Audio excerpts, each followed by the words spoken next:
അതുകൊണ്ട് തന്നെ ഏറ്റവും ജനകീയനായ സ്ഥാനാർത്ഥിയും എംപിയുമായ എൻ.കെ. പ്രേമചന്ദ്രന് നിഷ്പ്രയാസം ജയിക്കാൻ കഴിയുമെന്ന് തന്നെ വിലയിരുത്തിക്കൊണ്ടാണ് ഇത്തവണ UDF പ്രചാരണം ആരംഭിച്ചത്. എന്നാൽ 2014 സീറ്റ് തർക്കം വന്നതോടെ പ്രേമചന്ദ്രന് പിണക്കമായി. അങ്ങനെ മുന്നണി വിട്ട് പ്രേമചന്ദ്രൻ പുറത്തേക്കിറങ്ങി. അതോടെ അന്നത്തെ പാർട്ടി സെക്രട്ടറിക്ക് വിരോധമാകുകയും ചെയ്തു. അങ്ങനെ 5% വോട്ട് വർധനയോടെ 1,48,869 വോട്ടുകൾക്ക് ബാലഗോപാലിനെ കൊല്ലത്ത് വീഴ്ത്തിക്കൊണ്ടാണ് ലോക്സഭയിലേക്ക് എത്തിയത്. ഇതോടെ കൊല്ലം പൂർണ്ണമായും പ്രേമചന്ദ്രന്റെ വരുതിയില്ല. മുകേഷിന് മലയോര മേഖലകളിൽ നല്ല പിടിപാടാണുള്ളത്. അവിടെ CPI ശക്തവുമാണ്. അതുകൊണ്ട് CPI വോട്ടുകൾ കൂടി അവിടെ നിന്ന് മുകേഷിന് ലഭിക്കും. അതെങ്ങനെയെന്ന് ചോദിച്ചാൽ മുകേഷിന് അവിടെയുള്ളത് ഒരു താരപരിവേഷമാണ്. നടൻ കൃഷ്ണകുമാർ എത്തുമ്പോൾ BJPക്ക് വീണ്ടും അത് നേട്ടമായി മാറും. കഴിഞ്ഞ തവണ 1 ലക്ഷത്തിന് മേൽ വോട്ടുകൾ നേടാൻ കഴിഞ്ഞിരുന്നുവെങ്കിൽ ഇത്തവണ അത് 2 ലക്ഷത്തിന് അടുത്താകും. നമസ്കാരം. കൊല്ലം കാറ്റ് ഇത്തവണ ഇടത്തേക്കാണോ വലത്തേക്കാണോ? അതിലാണിപ്പോൾ എല്ലാവർക്കും സംശയത്തിനും കാരണം പലതാണ്. എൻ.കെ. പ്രേമചന്ദ്രൻ തന്നെ ഇത്തവണയും വിജയം ഉറപ്പിച്ചാണ് നിൽക്കുന്നത്. നിലവിൽ എൻ.കെ. പ്രേമചന്ദ്രൻ എംപിയുമാണ്. അത്തരം സാഹചര്യം പരിഗണിക്കുമ്പോൾ മുകേഷ് ഒരു വലിയ എതിരാളിയൊന്നും ആകില്ല എന്നായിരുന്നു ഇതുവരെയുള്ള കണക്കുകൂട്ടൽ. അതിന് ചില കാരണങ്ങളുണ്ട്. MLA ആയി മത്സരിക്കാൻ വേണ്ടിയുള്ള മുകേഷിന്റെ പ്രചാരണത്തിനിടയിൽ ചില സംഭവങ്ങൾ ഉണ്ടായിരുന്നു. സിനിമയിൽ അഭിനയിക്കുന്നത് കൊണ്ട് ആർക്കും ജനകീയ നേതാവാകാൻ കഴിയില്ലല്ലോ. തെരഞ്ഞെടുപ്പിന്റെ പ്രചാരണ രംഗത്തേക്ക് ഇറങ്ങിയപ്പോൾ തീരദേശ മേഖലയിലുള്ളവർ ആരാണെന്ന് ചോദിക്കുന്നതും അതിനു മറുപടിയായി മുകേഷ് സ്വയം പരിചയപ്പെടുത്തുന്നതിൻ്റെയും ഒക്കെ വീഡിയോ പുറത്തിറക്കിയാണ് അന്ന് മുകേഷിനെ തളയ്ക്കാനുള്ള ശ്രമങ്ങൾ UDF നടത്തിയത്. അതുകൊണ്ട് തന്നെ ഏറ്റവും ജനകീയനായ സ്ഥാനാർത്ഥിയും എംപിയുമായ എൻ.കെ. പ്രേമചന്ദ്രന് നിഷ്പ്രയാസം ജയിക്കാൻ കഴിയും എന്ന് തന്നെ വിലയിരുത്തിക്കൊണ്ടാണ് ഇത്തവണ UDF പ്രചാരണം ആരംഭിച്ചത്. എന്നാൽ അത് ഫലം ചെയ്തോ എന്ന് ചിന്തിക്കേണ്ട സ്ഥിതിയാണ് ഇപ്പോഴുള്ളത്. കൊല്ലത്തെ പരിഗണിക്കുകയാണെങ്കിൽ RSP എന്ന രാഷ്ട്രീയ കക്ഷിക്ക് വലിയ പ്രാധാന്യമുള്ള മണ്ഡലമാണ് കൊല്ലത്ത് മാത്രം. പൊതുവെ ആളെണ്ണം കുറവാണെങ്കിലും ഇതുവരെയുള്ള ചരിത്രം പരിശോധിക്കുമ്പോൾ അതിന് മേൽക്കൈ ഉണ്ടെന്ന് തന്നെ കാണാം. കൊല്ലത്ത് ഏറ്റവും അധികം ലോക്സഭാ തെരഞ്ഞെടുപ്പിൽ വിജയിച്ചിട്ടുള്ളത് RSP തന്നെയാണ്. ശ്രീകണ്ഠൻ നായരും എൻ.കെ. പ്രേമചന്ദ്രനെയും കൂടുതൽ തവണ വിജയിപ്പിച്ച ചരിത്രമാണ് കൊല്ലത്തിന് പറയാനുള്ളത്. അന്നൊക്കെ RSP ഇടതുപക്ഷത്തിന്റെ ഭാഗമായി നിന്നുകൊണ്ട് തന്നെയാണ് മത്സരത്തെ നേരിട്ടതെല്ലാം. എന്നാൽ 2014 സീറ്റ് തർക്കം വന്നതോടെ എൻ.കെ. പ്രേമചന്ദ്രന് പിണക്കമായി. അങ്ങനെ മുന്നണി വിട്ട് പ്രേമചന്ദ്രൻ പുറത്തേക്കിറങ്ങി. അതോടെ അന്നത്തെ പാർട്ടി സെക്രട്ടറിക്ക് വിരോധമാകുകയും ചെയ്തു. അന്നാണ് വിശ്വവിഖ്യാതമായ പരനാറി പ്രയോഗം പിണറായിയുടെ വായിൽ നിന്ന് പുറത്തേക്ക് വന്നതും പിന്നീട് രാഷ്ട്രീയത്തിൽ വലിയ തോതിൽ ചർച്ച ചെയ്തു. പ്രേമചന്ദ്രൻ UDFന് വേണ്ടി മത്സര രംഗത്ത് ഇറങ്ങിയപ്പോൾ ഇടതുമുന്നണി സ്ഥാനാർത്ഥിയായി MA ബേബിയാണ് മത്സരിച്ചത്. 37,649 വോട്ടുകൾക്കാണ് പ്രേമചന്ദ്രൻ ബേബിയെ പരാജയപ്പെടുത്തിയത്. MA ബേബിക്ക് പൊതുവിൽ ആ മണ്ഡലത്തിൽ വലിയ സ്വാധീനമില്ലാതിരുന്നതും അതിനു മുൻപായി ഇടതുമുന്നണിയിൽ നിന്നുകൊണ്ട് 96-ലും 98-ലും വിജയിച്ചതും പ്രേമചന്ദ്രന് അനുകൂലമായ കാറ്റ് വീശുന്നതിന് കാരണമായി മാറി എന്ന് പറയാം.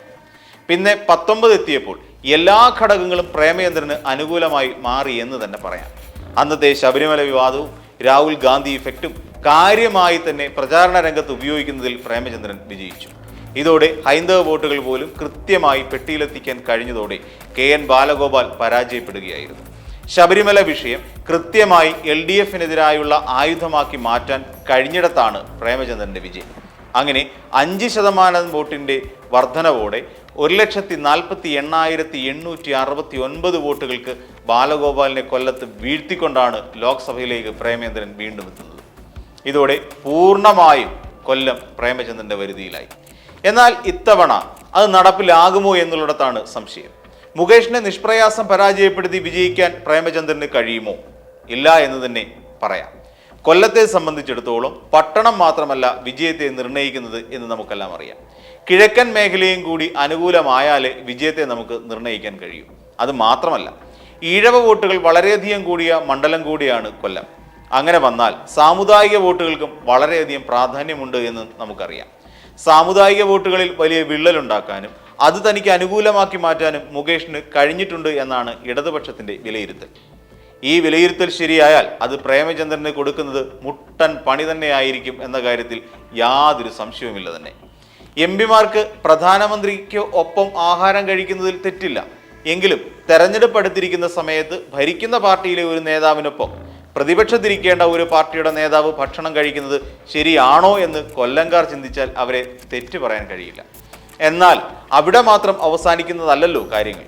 കേവലം ഭക്ഷണം മാത്രം കഴിച്ചാൽ കാര്യങ്ങൾക്ക് അവസാനം വന്നേനെ. പക്ഷേ സംഭവം അത് മാത്രമായിരുന്നില്ല. കുണ്ടറ റെയിൽവേ മേൽപ്പാലത്തിന്റെ നിർമ്മാണോദ്ഘാടന ചടങ്ങിൽ പ്രധാനമന്ത്രിയെക്കുറിച്ചും അദ്ദേഹത്തിന്റെ നിലപാടുകളെക്കുറിച്ചും വായ തോരാതെ പ്രസംഗിക്കാനും പ്രേമേന്ദ്രൻ മടിച്ചില്ല.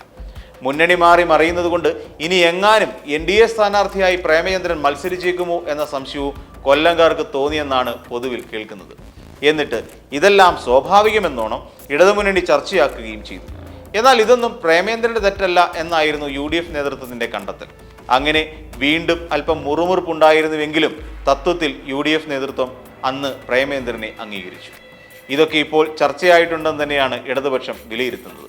അതുകൊണ്ട് തന്നെ കൊല്ലത്ത് കാറ്റ് മാറി വീശാനാണ് സാധ്യത. അതായത് മുകേഷ് ഒരു അട്ടിമറി വിജയത്തിലേക്ക് പോകും എന്ന് കണക്ക് കൂട്ടുന്നു. മുകേഷിന് മലയോര മേഖലകളിൽ നല്ല പിടിപാടാണുള്ളത് എന്ന് നേരത്തെ പറഞ്ഞുവല്ലോ. അവിടെ CPI ശക്തവുമാണ്. അതുകൊണ്ട് CPI വോട്ടുകൾ കൂടി അവിടെ നിന്ന് മുകേഷിന് ലഭിക്കും.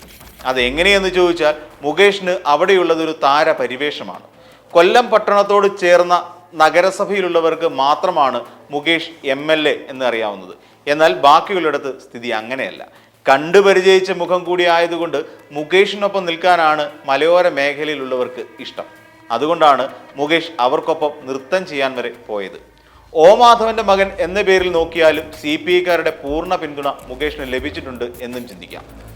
മലയോര മേഖലയുള്ളവരെ സംബന്ധിച്ചിടത്തോളം മുന്നണി മാറി വിജയിച്ച NK പ്രേമേന്ദ്രനേക്കാൾ എന്തുകൊണ്ടും നല്ലത് മുകേഷാണെന്ന് കൂടി ചിന്തിക്കപ്പെട്ടാൽ വീണ്ടും പ്രേമേന്ദ്രൻ വീർക്കും. ഇനി ന്യൂനപക്ഷ വോട്ടുകൾക്കും കൂടി സ്വാധീനമുള്ള ഒരു മേഖലയാണ് കൊല്ലം.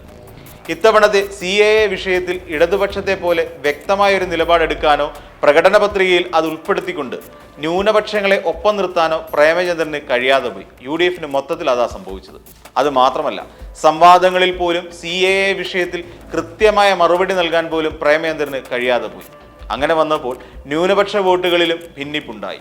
ഇത് കൂടുതലായി ചർച്ചയിൽ കൊണ്ടുവരാൻ ഇടതുമുന്നണിക്ക് കഴിഞ്ഞതും നേട്ടമായി തന്നെയാണ് കണക്ക് കൂട്ടപ്പെടുന്നത്. പ്രേമചന്ദ്രൻ വിജയിച്ചാൽ തന്നെ നേരത്തെ കിട്ടിയ ഭൂരിപക്ഷത്തിന്റെ പകുതി പോലും കിട്ടാൻ സാധ്യതയില്ല എന്ന നിലയിലാണ് കൊല്ലത്തെ കാര്യങ്ങൾ. ഇനി മറ്റൊരു കാര്യവുമുണ്ട്. കഴിഞ്ഞ കുറച്ചു കാലങ്ങളായി, അതായത് 2 തവണയായി BJP വോട്ട് വിഹിതം വർദ്ധിപ്പിക്കുന്നുണ്ട്. PM വേലായുധൻ എന്ന സ്ഥാനാർത്ഥി നിന്നപ്പോൾ 6.67% വോട്ടാണ് പിടിച്ചു മാറ്റിയത്. അതായത് 58,671 വോട്ടുകളാണ് നേടിയിരുന്നതെങ്കിൽ 2019 എത്തിയപ്പോൾ 4% വർധനവാണ് ഉണ്ടായിട്ടുള്ളത്. അന്ന് മത്സരിച്ച അഡ്വക്കേറ്റ് KV സാബു നേടിയത് 1,03,339 വോട്ടുകളാണ്. എന്ന് വെച്ചാൽ ആരും അറിയാത്ത ഒരു BJPക്കാരൻ മത്സരിപ്പിച്ചപ്പോൾ പോലും BJP 1,00,000-ലധികം വോട്ടുകൾ നേടി. അതായത് ഈ ഭാഗങ്ങളിലെ ഹിന്ദു വോട്ടുകൾ BJPയിലേക്ക് എത്തിത്തുടങ്ങി എന്ന് വേണം അനുമാനിക്കാൻ.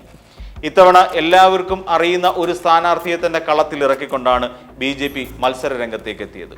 നടൻ കൃഷ്ണകുമാർ എത്തുമ്പോൾ BJPക്ക് വീണ്ടും അത് നേട്ടമായി മാറും. കഴിഞ്ഞ തവണ 1,00,000-ന് മേൽ വോട്ടുകൾ നേടാൻ കഴിഞ്ഞിരുന്നുവെങ്കിൽ ഇത്തവണ അത് 2,00,000-നടുത്താകും. കളം പിടിക്കാൻ വേണ്ടി തന്നെയാണ് BJP ഇങ്ങനെ ഒരു നീക്കത്തിന് തയ്യാറെടുത്തിട്ടുള്ളത്. വോട്ട് ശതമാനത്തിലും കാര്യമായ മുന്നേറ്റം ഉണ്ടാക്കുകയും ചെയ്യും. അതും ബാധിക്കുന്നത് പ്രേമചന്ദ്രനെ തന്നെയായിരിക്കും. ന്യൂനപക്ഷ വോട്ടുകൾ പെട്ടിയിൽ വീണതുമില്ല, ഹൈന്ദവ വോട്ടുകളിൽ വിള്ളൽ ഉണ്ടാകുകയും ചെയ്തു. ഇനിയിപ്പോൾ പ്രേമചന്ദ്രൻ തോൽക്കില്ല എന്ന് തന്നെ ഉറപ്പിച്ചാലും കഴിഞ്ഞ തവണത്തെ പോലെയുള്ള യാതൊരു ഘടകങ്ങളും UDFന് അനുകൂലമായി കൊല്ലത്തില്ല. വികസനത്തെക്കുറിച്ച് പറയാനും പ്രേമചന്ദ്രന് കഴിയില്ല. വലിയ വികസന പ്രവർത്തനങ്ങളൊന്നും അവിടെ നടന്നിട്ടുമില്ല. എന്നാൽ പലതും സ്വന്തം അക്കൗണ്ടിലേക്ക് ചേർക്കുന്നതിന് എട്ടുകാലി മമ്മൂഞ്ഞിനെ പോലെയാണ് എന്ന് പരക്കെ ഒരു ആക്ഷേപവും പ്രേമേന്ദ്രനെ കുറിച്ച് ഉണ്ട്. എന്നിരുന്നാലും വളരെ ഈസിയായി ജയിക്കാമെന്നുള്ള NK പ്രേമചന്ദ്രന്റെ മോഹങ്ങൾക്ക് ഇതോടുകൂടി അവസാനമായിരിക്കുകയാണ് എന്ന് വേണം കരുതാൻ.